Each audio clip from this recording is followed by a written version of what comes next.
A duck named Perky has made international headlines after cheating death twice within the last 2 weeks.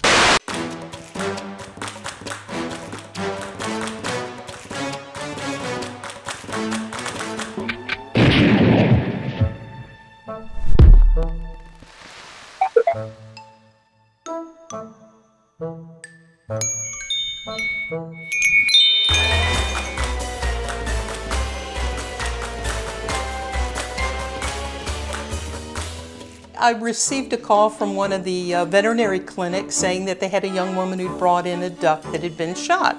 She brought the duck in a shopping bag and explained the story, which was kind of strange, and we kind of laughed about it. Her father's a hunter, and he had been hunting and had shot several ducks, and he put them in an outside refrigerator. And 2 days later, her mother opened the refrigerator and this little duck raised her head. So she and her mother are both animal people and wanted to save the duck, so they brought her in. And the next morning, I was receiving calls from Australia, England, Ireland, Canada, all across the United States. So we just would look at each other and laugh and go, we can't believe this. So many people were interested in the story, and I think it was just the timing. You know, people were kind of happy that, you know, this little duck looks like she's gonna make it, so. Basically, I felt like we had to sneak down here to do the surgery. The day of the surgery, we told nobody. And we just sneaked in here on a Saturday afternoon and did the surgery. And then right at the end, she appeared to have died. And I did, in fact, pronounce her dead, and she totally fooled me. I mean, looked as dead as any other dead creature I've seen, and I felt horrible for Nani, everybody felt horrible, and then she starts lifting her head and flapping her wings, and, you know, I don't know, it was crazy, really, you know, but this duck had been pronounced dead twice in, a week's time or something like that, and it was crazy, really. It's a crazy time for everybody. Perky first grabbed the attention of the media last week after a hunter's wife opened her refrigerator door and the supposedly dead duck lifted its head and looked at her.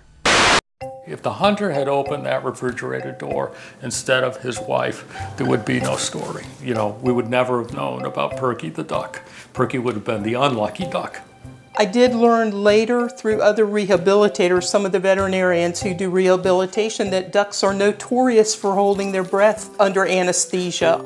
You know, I don't know, I just think she's a spunky little thing who wanted to live. If you've ever seen ducks standing around on the ice, they have tremendous insulation and they can control that blood flow down to their feet somewhat. So the fact that it was in the refrigerator for 2 days is remarkable, but the fact that ducks are as well insulated as they are, that's the reason she survived. Listen, no one has ever said, oh, you're the duck guy, right? Unless they knew me ahead of time. I am famous only to the people who knew me first anyway, right? I mean, really, absolutely nobody recognizes me for anything. That's very fleeting fame. Am I glad it happened? I guess I'm glad it happened. Would I want to do it again? No.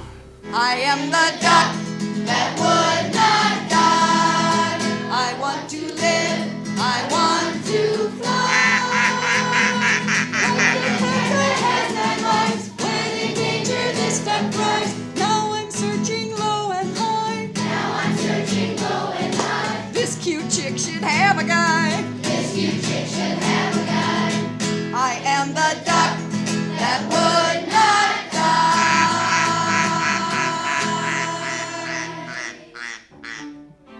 We have one exhibit called our guest animal habitat that we open twice a year, and we bring in exotic animals. We've had tigers and cheetahs and different types of primates. We needed an animal for our guest animal exhibit for the winter, and Dr. Hale urged us to bring Perky in, so that's what we did. And we've got her and her little partner is a female wood duck, and they're both in our guest animal exhibit right now. Everybody thinks that, the vet made thousands of dollars. The vet did not make thousands of dollars. The vet did not charge a penny for that. But it's my pleasure to do so, you know. I mean, anytime man gets involved, wildlife to get the short end of the stick, and if we can at least lengthen that end of the stick with a little awareness, that'd be good. If that whole thing with Perky lengthened that end of the stick in any way, that would be great. Things that we do have such an impact on wildlife, whether it's pollution, taking over habitat. We drive faster, we have more roads. A lot of the wildlife we get is hit by cars. So we kind of feel, I think, like we're giving something back, and maybe we owe them something. Institutions like the museum and other nature centers and zoos will stress conservation and try to help people understand the interrelatedness of everything. They've got a lot going against them. They've got disease, they've got hunters, they've got us overtaking, their habitat. I think they're going to have to be tough to survive, and I think she showed she is.